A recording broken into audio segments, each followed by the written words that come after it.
السلام علیکم۔ اس دنیا میں انسان جب بولتا یا لکھتا ہے تو اس میں دو طرح کے لہجے نمایاں ہوتے ہیں۔ ایک لہجہ خدا کا لہجہ ہوتا ہے اور ایک لہجہ بندوں کا لہجہ ہوتا ہے۔ خدا کا لہجہ کیا ہوتا ہے؟ خدا کا لہجہ اس شخص کا انداز ہوتا ہے جو گفتگو اس طرح کرتا ہے کہ تم نے یہ غلط کیا، تمہارے اندر یہ مسئلہ ہے، تمہاری یہ چیز یہ غلط ہے، میں اس لیے ٹھیک ہوں، میں نے یہ ٹھیک کیا، میں نے یہ ٹھیک کیا۔ یہ اصل میں خدا کا لہجہ ہے۔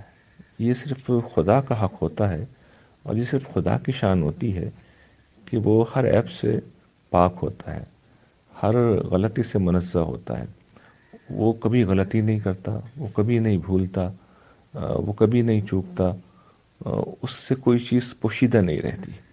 یہ خدائے ذوالجلال کی ہستی ہے اور یہ حق رکھتا ہے خدا کہ جب کسی سے گفتگو کرے، اور قیامت کے دن وہ کرے گا تو وہ لوگوں کو بتائے گا کہ جن چیزوں کا تم مجھے الزام دیتے تھے مجھ میں، ان میں سے کوئی چیز نہیں تھی، بلکہ یہ تمہاری غلطی تھی، یہ تمہاری کوتاہی تھی، یہاں پر تم بھولے تھے، یہاں پر تم لا علم تھے، یہاں پر تم نے جرم کا ارتکاب کیا تھا۔ تو یہ صرف خدا کی ہستی ہے۔ لیکن بعض لوگ ہوتے ہیں جو خود اس لہجے میں اس دنیا میں گفتگو کرنا شروع کر دیتے ہیں۔ یہ لہجہ آخرت کی بدترین رسوائی میں ختم ہوگا، اس لیے کہ اس دنیا میں کسی شخص کا حق نہیں ہے کہ وہ خدا کے لہجے میں بات کرے۔ اللہ تعالیٰ نے موقع ضرور دیا ہے۔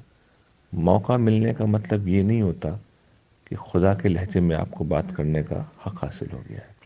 اس کے برعکس بندوں کا لہجہ کیا ہوتا ہے؟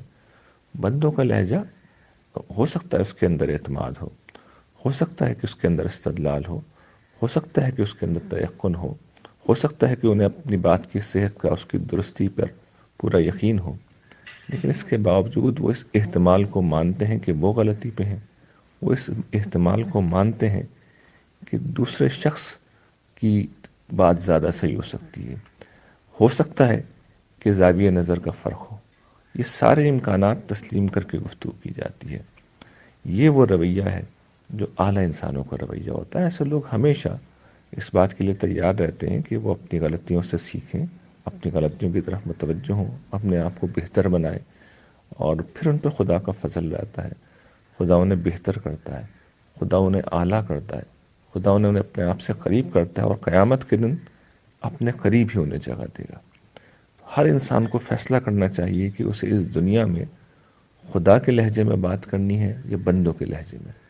جو آدمی خدا کے لہجے میں بات کرے گا وہ آخرت میں تو بالیقین ذلیل ہوتا ہی ہے، لیکن دنیا میں بھی وہ لوگوں کی نگاہوں میں بے وقت ہو جاتا ہے۔ اور جو شخص بندوں کے لہجے میں بات کرتا ہے تو اس کے بارے میں رسول اللہ صلی اللہ علیہ وسلم نے یہ بات بیان کر دی ہے کہ اسے دنیا میں بھی سرفرازی ملتی ہے، اور ایسی عاجزی اختیار کرنے والوں کو آخرت میں بھی بالیقین سرفرازی ملے گی۔